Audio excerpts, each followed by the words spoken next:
اچھا یزید نے اتنا بڑا ظلم کیا، اتنا بڑا اسٹیج سجایا، کسی طرح اقتدار مل جائے. اقتدار ملا کتنا؟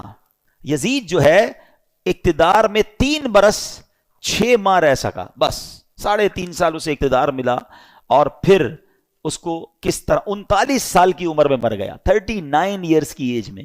کیا عمر ہوتی ہے یہ؟ لیکن بڑی بری عادتیں تھیں، شراب کا عادی تھا، بدکاری کا عادی تھا. ایک رومی لڑکی سے اس کو عشق ہو گیا. اس لڑکی نے اس کو جنگل میں بلایا، بیابان میں بلایا، اور جب خوب شراب کے نشے میں دھت ہو گیا تو اس کو خنجر کے وار کر کے یہ کہہ کر ہلاک کیا کہ تو بدبخت اپنے نبی کے نواسے سے وفاداری نہ کر سکا، مجھ سے کیا وفاداری کرے گا. اس کو مار کر وہ لڑکی چلی گئی. کئی دنوں تک کسی کو پتہ ہی نہ چلا. چیل کوے اس کی لاش کو نوچتے رہے. اس کے ساتھی ڈھونڈنے نکلے کہ یزید گیا کدھر. بیابان میں اس کی سڑی ہوئی لاش ملی، کھڈا کھود کر اس کو دفنا دیا گیا. یہ انجام ہوا ان ظالموں کا. ایک یزید کے بعد سب سے بڑا جو یوں سمجھیے کہ کوفہ کا جو گورنر تھا نا، وہ بڑا مجرم تھا. اس کا نام تھا ابن زیاد. ابن زیاد کی بھی آپ دیکھیں، اللہ پاک کی کہتے ہیں نا، اللہ اپنی قدرت کے نظارے کیسے دکھاتا ہے. 10 محرم ہی کا دن تھا، 6 برس بعد 10 محرم کے دن ابن زیاد انتہائی ذلت کے ساتھ مارا گیا، اور اس کی لاش کو، اس کا سر کٹوا کر کوفہ میں مختار ثقفی کو بھجوایا گیا. یہ وہی محل تھا جہاں امام حسین کے سر انور کو لایا گیا تھا.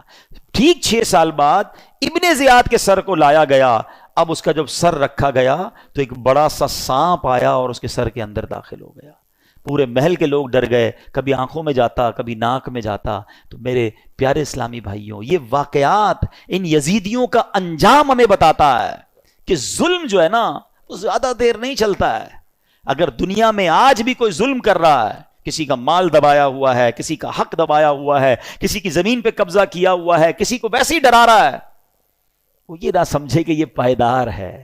ظالم کا انجام جو ہے نا، وہ بڑا ہی عبرتناک ہوتا ہے. پھر دنیا تماشا دیکھتی ہے، اور مظلوم جو ہے اللہ اسے ترقی دیتا ہے. ظالم ہونا یہ یزیدی طریقہ ہے، مظلوم ہونا یہ حسینی طریقہ ہے. کبھی ظلم ہو بھی جائے نا، تو ظلم کا بدلہ ظلم سے نہیں دیا جاتا. اس نے ہمارے بندے مارے، ہم اس کے بندے مار دیں. آج کل یہی ہو رہا ہے، دشمنیاں چلتی ہیں. ہمارے یہاں نہیں تو کبھی قبائلی علاقوں میں چلے جائیں. ہمارا جب دورہ ہوتا ہے بلوچستان میں اور اندرون سندھ میں، تو پتہ چلا وہ خاندانی اور قبائل کی لڑائی چل رہی ہے. انہوں نے ہمارے بندے مارے، اب ہم ان کے ماریں گے. اسی چکر میں زندگیاں گزر گئیں. ختم کریں ان چیزوں کو. ظلم کرنے والا کبھی کامیاب نہیں ہوتا. اللہ مظلوم کے ساتھ ہوتا ہے، مظلوم کی دعا سنی جاتی ہے. تو ہمیں اللہ ہمیشہ ظلم سے محفوظ فرمائے.